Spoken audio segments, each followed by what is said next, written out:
குரான்ல அல்லாஹ் உதாரணம் காட்டுறது பெண்களை தான். ஆண்கள் அல்லாஹ் உதாரணம் காட்டல. இவனை பார், யூனுஸ் நபியை பார், அவங்களை பார், இல்ல. பெண்கள் நம்ம நினைக்கிறோம் பெண்கள் நமக்கு என்ன ஒன்றும் இல்லைன்னு நினைக்கிறோம். ஆனா 2 பெண்களை காமிச்சு அல்லாஹ் என்ன பண்றான், உதாரணம் காமிக்கிறான். இவங்கள மாதிரி நீங்க இருங்க அப்படின்றான். யார மாதிரி? ஒண்ணு யாரு? ஆசியா அம்மையார், இன்னொன்னு மரியம் அலைஹிஸ்ஸலாம். ஏன்? இவங்க 2 பேருக்கு கொடுக்கப்பட்ட சோதனை எப்படிப்பட்ட சோதனை? பொருளாதாரம் இருந்து போயிருச்சு. கருப்பு இருந்து என்ன ஆயிட்டாங்க? அவங்கள பேர் என்னாச்சு? அசிங்கமா பேசினாங்க.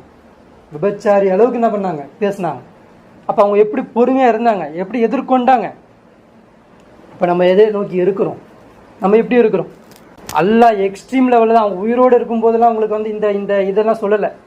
மரியம் அலைஹிஸ்ஸலாம் உயிரோடு இருக்கும்போது நீங்கள் தான் முழு மனிதர்களுக்கு உதாரணமாக நான் உங்களை ஆக்க போகிறேன்னு காட்டலை. குரான் எப்போ இறங்குது? எப்பயோ 600 வருஷத்துக்கு ரசூல் ஸல்லல்லாஹு அலைஹி வஸல்லம் ஈசா அலைஹிஸ்ஸலாமுக்கு பிறகு 600 வருஷத்துக்கு பிறகு தான் குரான் இறங்குது. அப்போ இறங்கும்போது தான் அல்லாஹ் என்ன பண்ணுறான்? மரியம் அலைஹிஸ்ஸலாமே யாருக்கு உதாரணம்?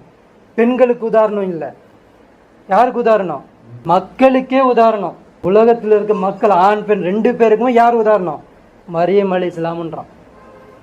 அதே மாதிரி ஆசியா அம்மையாரை யாருக்கு உதாரணம் காமிக்கிறான்? மக்களுக்கு ஆண் பெண் 2 பேருக்குமே இவங்களை பார் உதாரணம் காமிக்கிறான். ஆனா நம்ம என்ன பண்ணிக்கிட்டு இருக்கோம்? நாம வந்து கொடுத்த வாய்ப்பை கொடுத்த அந்த அறிவை மிஸ்யூஸ் பண்ணிக்கிட்டு இருக்கோம். யாருக்கும் அந்த கல்வியை கடத்தாம, கிடைச்ச கல்வியே அதை வந்து வளர்த்துக்காம என்ன பண்றோம்? கிடைச்ச வரைக்கும் போதுன்ற மாதிரி அதுலயே இருந்துக்கிட்டு பண்ணிட்டு போயிட்டு இருக்கோம். இதுக்கெல்லாம் அல்லாஹ் என்ன பண்ணுவான்? பயங்கரமான அடி கொடுப்பான். புரியுதுங்களா?